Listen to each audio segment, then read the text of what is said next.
Lower decks. Lower decks. Lower decks. Take one. I think we're kind of excited. Tawny and I are coming in with a lot of energy. We just want to make this the best episode it could possibly be. We take it really seriously. Take the left one. No, the left one's the best one. I know, but that's what they say. That's what they say in the. Okay, all right. No. You gotta take the left one. This guy. Mike, sorry. Give us 5 minutes. This guy. Take the left. So yeah, we're here in the record studio today. We're recording episode 510 of Star Trek Lower Decks. It's going to be Tawny and Jack recording together, which is always a good time. They're always really excited because we get really funny stuff from them when they're together in the booth. Sorry, this isn't making enough noise. Did Jack and I get excited? Yeah, but like a normal amount. I still think we're always really like focused, ready to work. We don't mess around too much. No, just like really eye on the prize, eye on the ball type thing. Listen, if you want to know anything about VO, you couldn't ask somebody more knowledgeable than Tawny or Jack. They're pros. They know exactly what they're doing. They know how to get the take, and they don't mess around. Here we go. Damn it. 1, 2, 3. God damn it. 1, 2, 3. Yes. Congratulations. Yeah, we both won. Okay. Woo, I feel great. Woo. All right. We have a lot of traditions, a lot of routines. We got to make sure our pipes are clean. Boimler. Yeah, it's a very intricate process. I think that would actually surprise a lot of people. Tip of the trelane.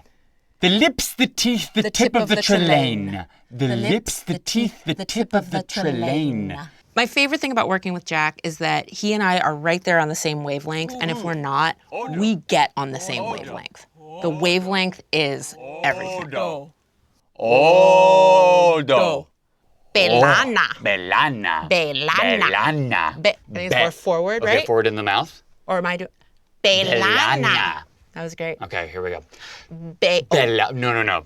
Let's continue. Okay. Belana. Great. Thank you. We sometimes come in beforehand, test out the wall, make sure it's green enough. Same color as last time. I love it. Make sure no one else can hear us. You think the other room can hear this? I hope so. Help! Other cartoons, can you hear this? Other cartoons! You say help? Do you have any tips for recording in the studio? Tips for recording in the studio? Stay hydrated.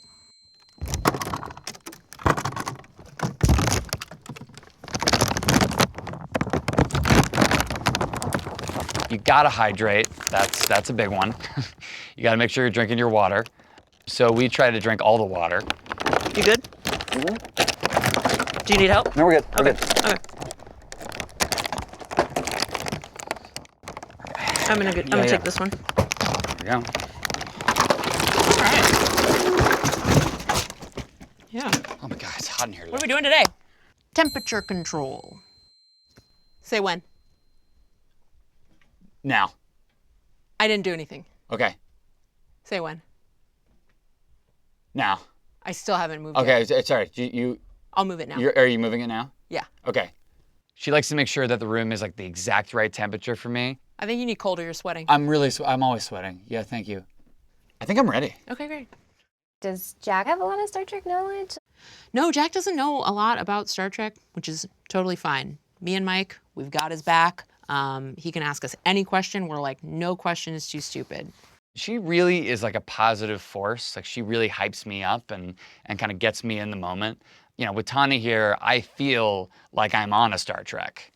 Spaceship? Star Trek? Star Trek. Dishonorable actions, the High Council... Tawny knows a ton about Star Trek, and sometimes a little mistake might slip through. We might get something in canon wrong, we might get a name wrong, a little something, and she's fine with it. She's not a stickler. She knows that this stuff is flexible, and nobody really worries about that stuff, So the nanobots... The what?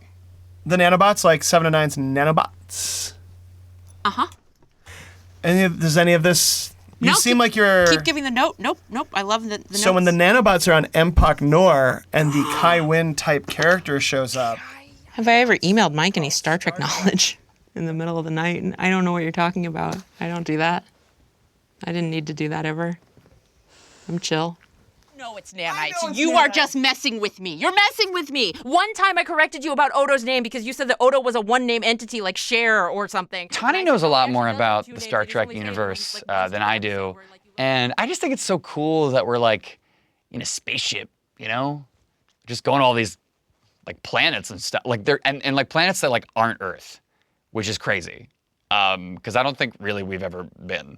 Does the moon count as a planet? No. I'm hearing no. Oh, are you talking about the lunchbox? Yeah, 5 years he's had that thing.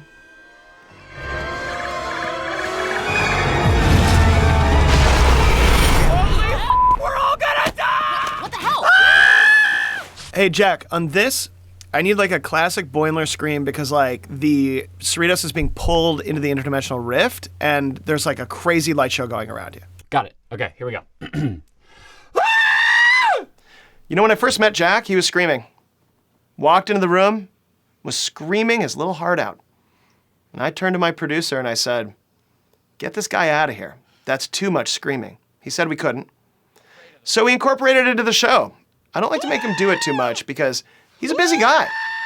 And I don't want to ruin his throat. I don't want to ruin his voice. That's perfect. Do it again. For his craft. I respect him. Perfect. Give it to me again. I respect that throat. You couldn't do it better. Thank you. Let's do it again. Yep.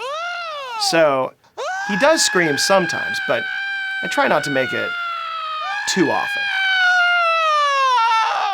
That was perfect. Okay. Could great. you give it to me more sustained and a little more screamy?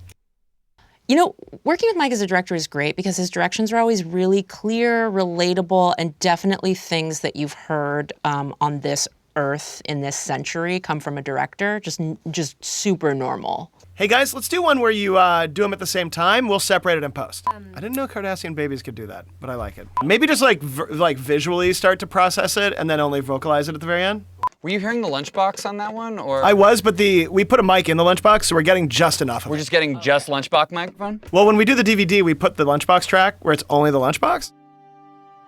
What's my favorite part about working with Jack and Tawny in the studio? You know, they're both the heart and the comedy of the show. Is that I can get what makes you feel about Lower Decks with them, and I can get what makes you laugh, and knowing that I can get either or both in a session, it really clarifies, you know, not only why the show is fun to make, but why we do it. So that they can make you feel like they're your friends on screen. They give you that feeling that Star Trek gives, and you don't get that until you get them recorded. You know why Boimler's weird death-faking clone sent that cosmic wave at us? Because he knew that we kick ass. And I'm not just Is Lower Decks coming to an end? I don't think so, because I'm going to legally change my name to Bradward Boimler. It's gonna be really confusing for everybody. My mom might be gone, but she handpicked this crew, which is why I know we're gonna be okay. Mike, I'm sorry. Is this the end? Yep. I have hundreds of these.